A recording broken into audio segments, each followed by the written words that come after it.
മോളുടെ കാര്യത്തിൽ ഇനി എന്ത് ചെയ്യാനാ നന്ദേട്ടന്റെ തീരുമാനം? രാത്രി ഒരുമിച്ചിരുന്ന് അത്താഴം കഴിക്കുന്നതിനിടയിലായിരുന്നു പൂർണിമ ചോദിച്ചത്. പെട്ടെന്നുള്ള അമ്മയുടെ ആ ചോദ്യം കേട്ട് ആമയുടെ ഹൃദയമിടിപ്പിന്റെ താളമൊന്ന് തെറ്റി. ഈ അവസ്ഥയിലുള്ള തന്റെ തിരിച്ചുവരവ് അവർക്കൊരു ഭാരമാണോ എന്നോർത്തിട്ടായിരുന്നു അത്. പക്ഷേ തൊട്ടടുത്ത നിമിഷം നന്ദനിൽ നിന്ന് വന്ന മറുപടി അവളുടെ ആശങ്കകളൊക്കെ കാറ്റിൽ പറത്തുന്നതായിരുന്നു. പ്രത്യേകിച്ചിന് എന്തോ തീരുമാനിക്കാനാ?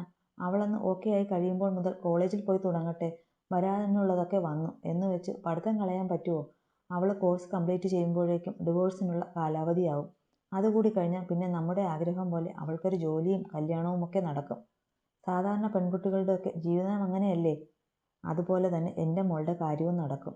ശാന്തമായിരുന്നു ഭക്ഷണം കഴിക്കുന്നതിനിടയിൽ തന്നെ നന്ദൻ പറഞ്ഞത് കേട്ടതും ആമയുടെ കണ്ണുകൾ നിറഞ്ഞു. അവൾക്ക് ഓടിച്ചെന്ന് തൻ്റെ അച്ഛനെ കെട്ടിപ്പിടിച്ച് ഒരുമ്മ കൊടുക്കാൻ തോന്നിപ്പോയി. കാരണം അത്രമേൽ താർന്നടിഞ്ഞു പോയിടത്തു നിന്നും തന്നെ ഉയർത്തെണീപ്പിക്കാനുള്ള ഊർജമായിരുന്നു അവൾക്ക് ആ വാക്കുകൾ. പക്ഷേ നന്ദേട്ടാ, ഇവളുടെ കല്യാണം കഴിഞ്ഞതൊക്കെ എല്ലാവരും അറിഞ്ഞതല്ലേ? പൂർണിമ വീണ്ടും ചോദിച്ചു. അതിനെന്താ? കല്യാണം കഴിഞ്ഞിട്ട് യോജിച്ചു പോകാൻ കഴിയുന്നില്ലെങ്കിൽ പിരിയുന്നതൊക്കെ സാധാരണമാണ്. ഡിവോഴ്സ് ആയെന്ന് കരുതി ഒരു പെൺകുട്ടിയുടെ ജീവിതമൊന്നും അവസാനിച്ചു പോകുന്നില്ല. എൻ്റെ മോളെ അങ്ങനെ നശിക്കാൻ ഞാൻ വിടത്തുമില്ല. അവൾക്ക് നല്ലൊരു ജോലി കിട്ടും വരെ ഞാൻ അവളെ പഠിപ്പിക്കും. പിന്നെ അവൾക്ക് യോജിച്ച ഒരാളെ കണ്ടെത്തി വിവാഹവും നടത്തി കൊടുക്കും. എനിക്കതിലൊന്നും ഒരു ടെൻഷനുമില്ല. എൻ്റെ മോളെ കൈവിട്ടു പോയല്ലോ എന്നൊരു ദണ്ണമേ എനിക്കുണ്ടായിരുന്നുള്ളൂ. അതും ഇപ്പം മാറി. ഇനിയെല്ലാം പഴയ പോലെ ആകും അല്ലേടാ? അരികിലിരിക്കുന്ന ആമയുടെ നെറുകയിൽ ഒന്ന് തലോടിക്കൊണ്ട് ആ മനുഷ്യൻ ചോദിച്ചതും തല എനിക്ക് സമ്മതിക്കാതിരിക്കാൻ കഴിയുമായിരുന്നില്ല ആമയ്ക്ക്. അവളുടെ സമ്മതം നന്ദനിലും തെല്ലൊന്നുമായിരുന്നില്ല സന്തോഷം നിറച്ചത്. അപ്പോൾ വരുന്ന തിങ്കളാഴ്ച മുതൽ എൻ്റെ മോള് കോളേജിൽ പോകുന്നു. ഞാൻ ഓഫീസിൽ പോകും വഴി മോളെ കോളേജിലാക്കും. അവസാന തീരുമാനം പോലെ പറഞ്ഞിട്ട് നന്ദൻ എണീറ്റ് വാഷ് ബേസിനരികിലേക്ക് നടന്നു. അതേസമയം തന്നെയായിരുന്നു മുറ്റത്തൊരു ബൈക്ക് വന്നത്.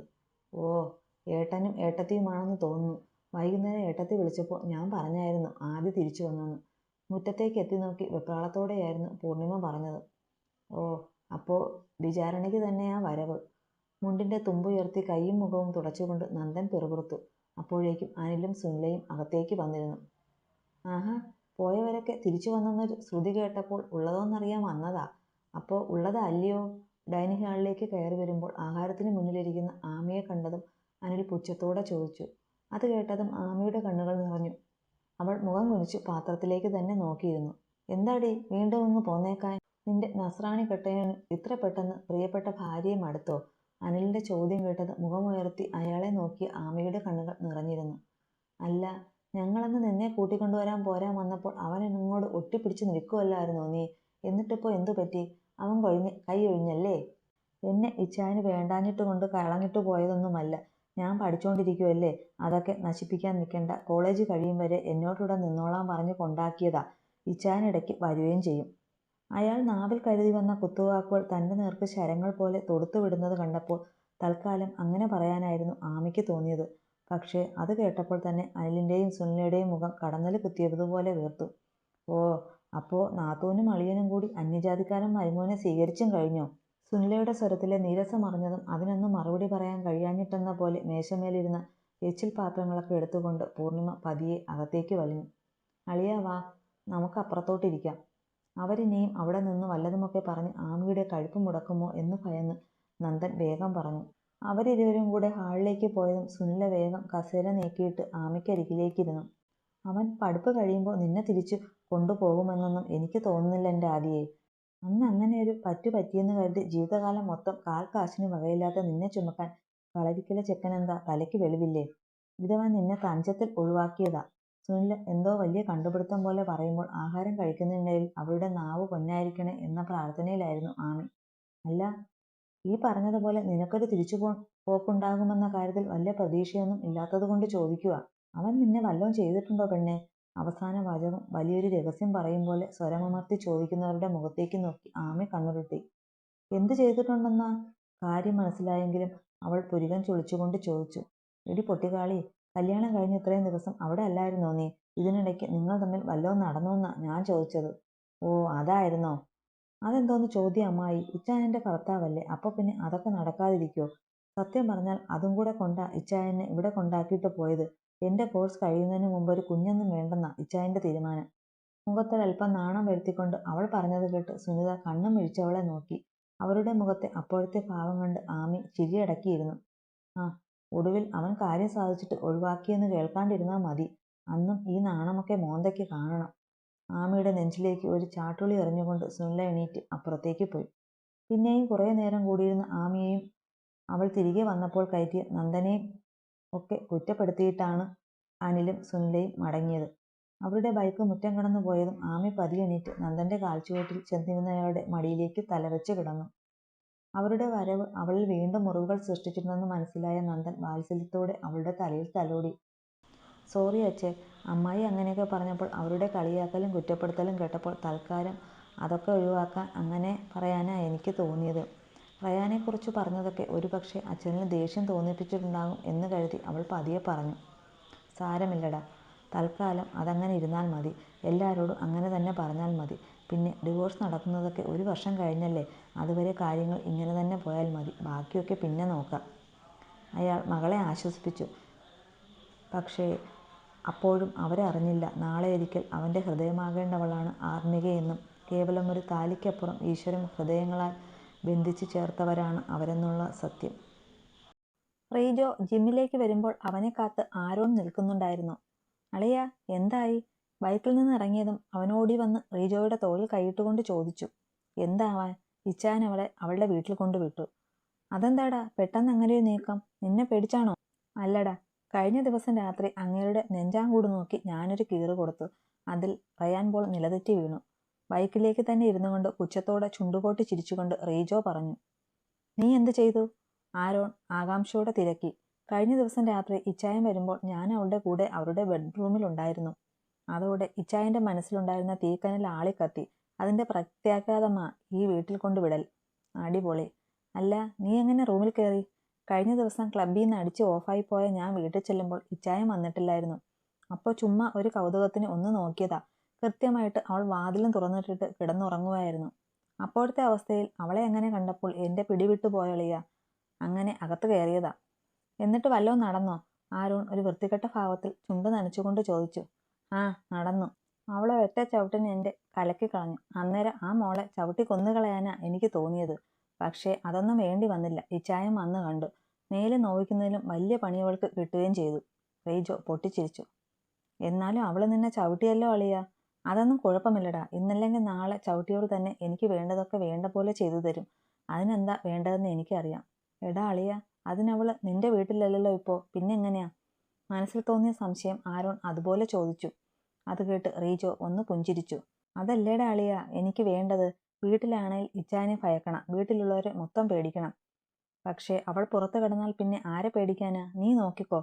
എന്നെ വെറുപ്പോടെ മാത്രം നോക്കിയ അവളെ ഇച്ചായൻ്റെ വില്ലയിലെത്തിക്കാൻ വരെ പറ്റിയ എനിക്ക് ഇനിയും അവളെ എൻ്റെ വഴിക്ക് കൊണ്ടുവരാൻ പുഷ്പം പോലെ സാധിക്കും.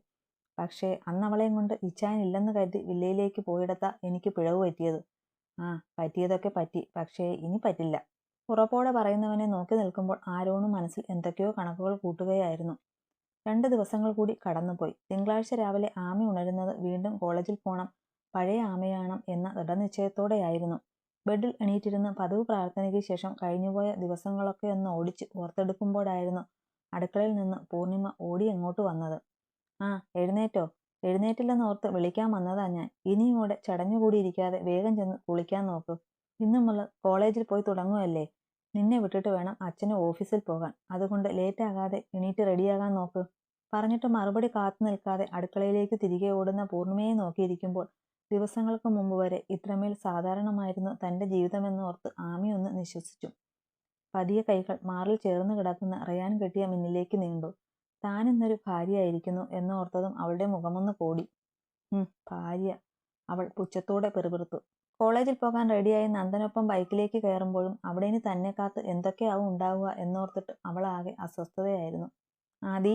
വണ്ടി കുറേ നേരം പിന്നിട്ടത് മിററിലൂടെ അവളുടെ മുഖം ശ്രദ്ധിച്ച നന്ദൻ പതിയെ വിളിച്ചു. എന്താ അച്ഛേ, മോൾക്ക് ടെൻഷനുണ്ടോ? അത് പിന്നെ അച്ഛേ, കോളേജിലും എല്ലാവരും എല്ലാം അറിഞ്ഞു കാണും. പിന്നെ ആ റീജോ, അവൾ വിക്കി. മറ്റുള്ളവരെന്തു പറയും എന്നോർത്തൻ്റെ മോള് വിഷമിക്കണ്ട. പിന്നെ റീജോ, അവൻ ഇനി എന്തെങ്കിലും പറഞ്ഞുകൊണ്ട് വന്നാൽ നേരെ പോയി കംപ്ലൈൻറ്റ് ചെയ്തേക്കണം. ബാക്കി സംസാരമൊക്കെ അച്ഛനായിക്കോളാം. ശരി അച്ഛേ, എന്നാൽ സന്തോഷമായിരിക്കും. ദേ കോളേജ് എത്തി. നന്ദൻ പറഞ്ഞപ്പോഴായിരുന്നു ആമി അത് ശ്രദ്ധിച്ചത്. അതുവരെ അച്ഛൻ പറഞ്ഞതൊക്കെ കേട്ട് സ്വയം ധൈര്യപ്പെടുത്താൻ ശ്രമിച്ചുകൊണ്ടിരിക്കുകയായിരുന്നെങ്കിലും തൊട്ടടുത്തെത്തിയതോടെ ആ ധൈര്യമൊക്കെ ചോർന്നു പോയത് ആമി അറിഞ്ഞു. പക്ഷെ അതൊന്നും പ്രകടിപ്പിക്കാതെ അവൾ പതിയെ വണ്ടിയിൽ നിന്നിറങ്ങി. വൈകുന്നേരം ഇവിടെ തന്നെ നിന്നാ മതി കേട്ടോ, അച്ഛൻ വന്നോളാം. ശരി അച്ഛേ. എന്നാ മോള് ചെല്ല്, ഒന്നും ഓർത്ത് വിഷമിക്കണ്ട കേട്ടോ. നന്ദൻ അവളുടെ തലയിൽ തലോടിക്കൊണ്ട് പറഞ്ഞതും ആമി പുഞ്ചിരിച്ചു. അവൾ അകത്തേക്ക് പോയ ശേഷമായിരുന്നു നന്ദൻ ബൈക്കെടുത്ത് പോയത്. അവൾക്ക് ധൈര്യം കൊടുക്കാൻ പലതും പറഞ്ഞെങ്കിലും വീണ്ടും അവളെ വേദനിപ്പിക്കാൻ മാത്രമുള്ള എന്തെങ്കിലും സംഭവിക്കുമോ എന്നുള്ള ടെൻഷൻ അദ്ദേഹത്തിന്റെ മനസ്സിലുമുണ്ടായിരുന്നു. എടാ അളിയ, അവള് വന്നടാ. റീജോ തങ്ങളുടെ പതിവ് സങ്കേതത്തിൽ കൂട്ടുകാരുമൊത്ത് സംസാരിച്ചിരിക്കുമ്പോഴായിരുന്നു കൂട്ടത്തിൽ ഒരുത്തൻ വിളിച്ചു പറഞ്ഞുകൊണ്ട് അകത്തേക്ക് കയറി വന്നത്. ആര്? അവൻ വലിയ താല്പര്യമില്ലാതെ ചോദിച്ചു.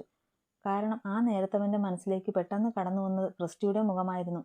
എടാ, ഇതുവരെയും നിന്റെ കൈപ്പിടിയിൽ ഒതുങ്ങാത്ത ആ പെൺവരാലില്ലേ, ആത്മിക. അവളോ? ചോദിച്ചതും റീജോ അമ്പരപ്പോടെ എഴുന്നേറ്റു. അവളെക്കുറിച്ച് പറയാനാണെങ്കിൽ ഇത്രയും ബിൽഡപ്പൊക്കെ കൊടുക്കണോടാ പുല്ലേ.